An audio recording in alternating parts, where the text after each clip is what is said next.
it's Fionn and welcome back to my channel, Croesi'r Eva channel. A blwyddyn newydd dda, Happy New Year. I hope you're feeling very excited for the year ahead, another year of reading and just hopefully a wonderful time.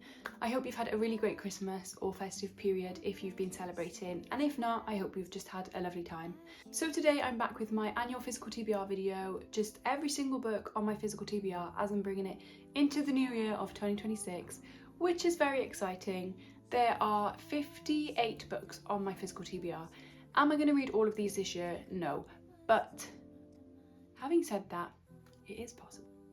Because I read 67 books this year. I'm actually counting it as more because I finished 67 books, but I also had 16 DNFs. So that's what, 80 something? 83? So technically, I do think I could read all of these books in a year. But that's obviously without any extras coming in, any library books, any new books I acquire throughout the year. So I'm probably not going to get to all of these, but I'd like to make a good dent in them, and these just are the ones that I have with me right now. So in no particular order. Okay, a little bit particular for the very beginning, because we've got Disability Visibility by Alice Wong. This is my current read, but I've literally read the introduction. So although I started it in 2025, it's almost fully and completely a 2026 read, because I've literally read, you know, the pre-page numbered pages where it's in Roman numerals and then starts from 1. I've read the Roman numerals part, that's it. So this is going to be my first read of the year.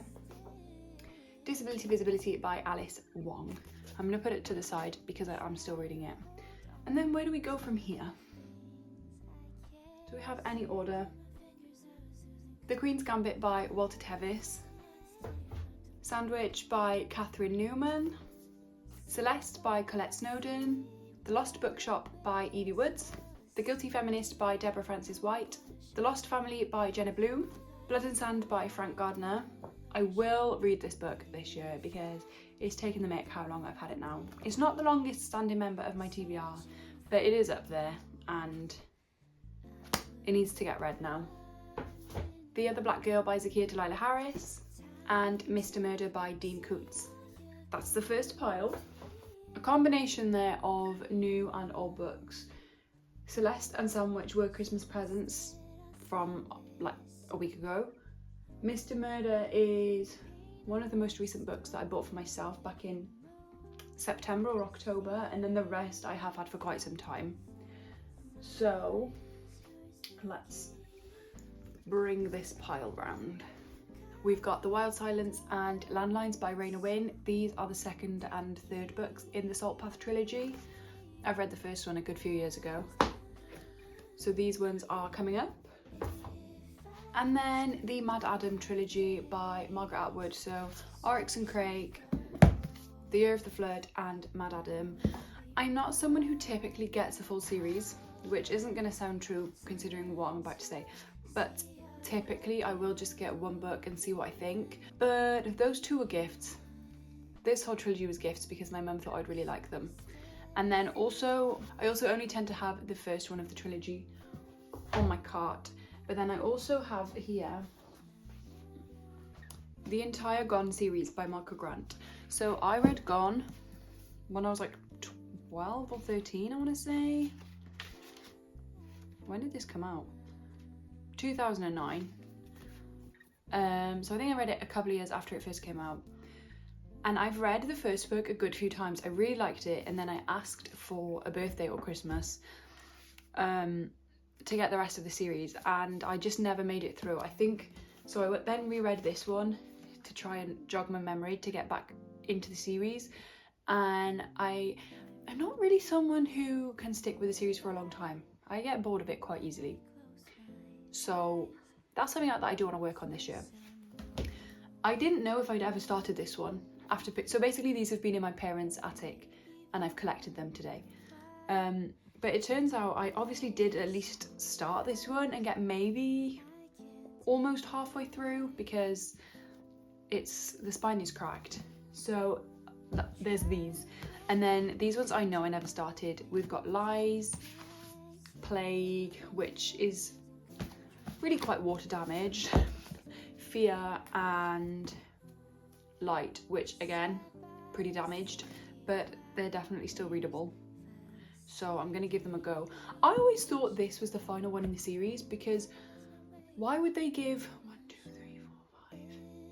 5 paperbacks and 1 hardback in the same order? So I assumed this one must have literally just come out at the time, but that obviously wasn't the case.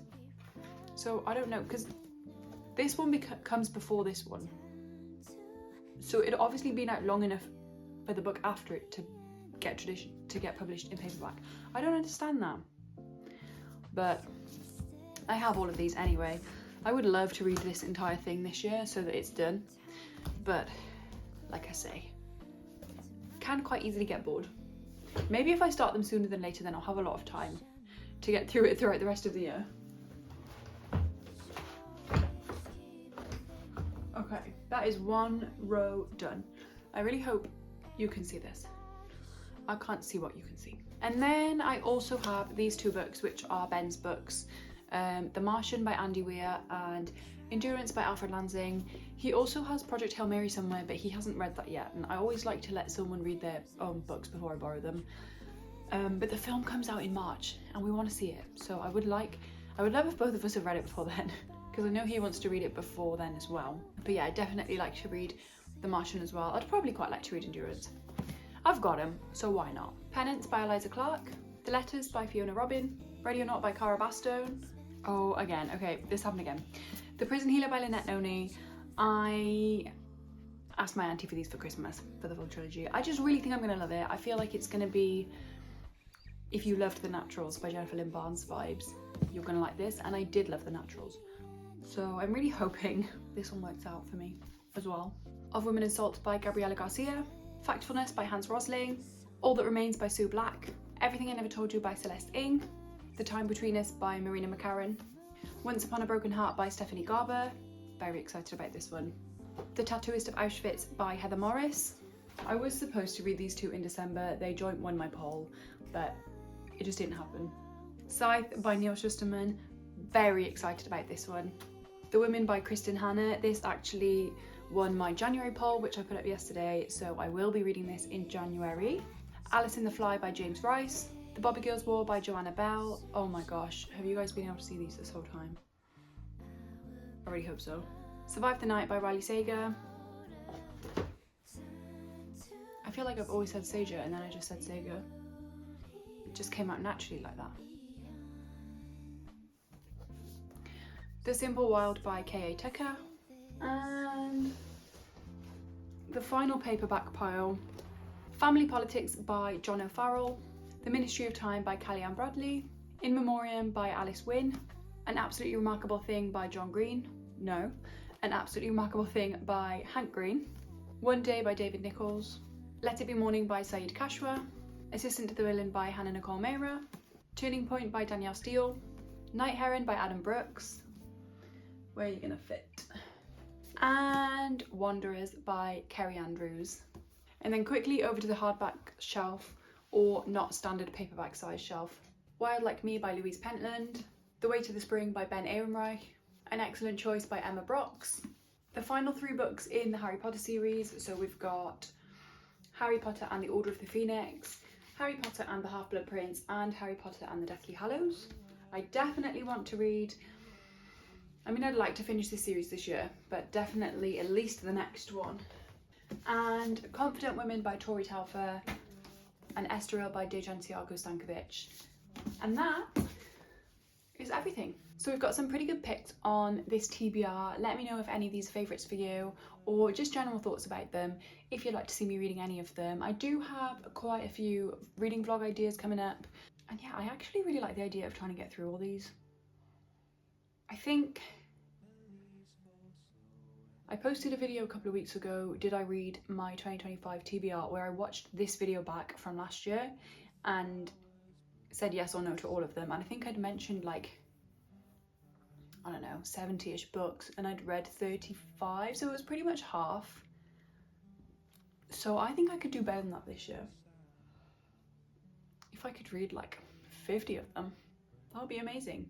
And I'm not someone who typically sets a numerical reading goal. I haven't for the past good few years. That doesn't make sense. I haven't for the good for a good few years, and for the past few years. You know what I'm trying to say. Because I know I'm going to read, so why put any pressure on it? But the number 80 is like flashing passionately as a mirage over my bookshelves for the past week or so, saying like, read 80 books next year.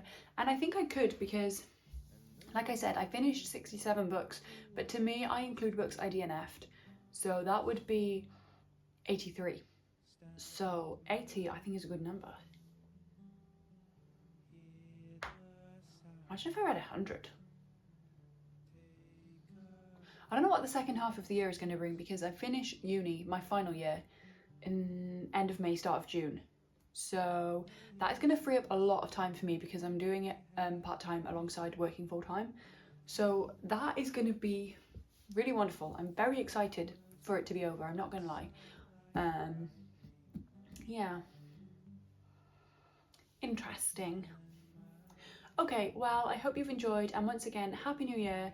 I hope 2026 is wonderful to you. I hope it's a really great year for us all, and I'm really looking forward to what's to come. Like I said, let me know if you have any faves in here, and I will see you next time. Bye!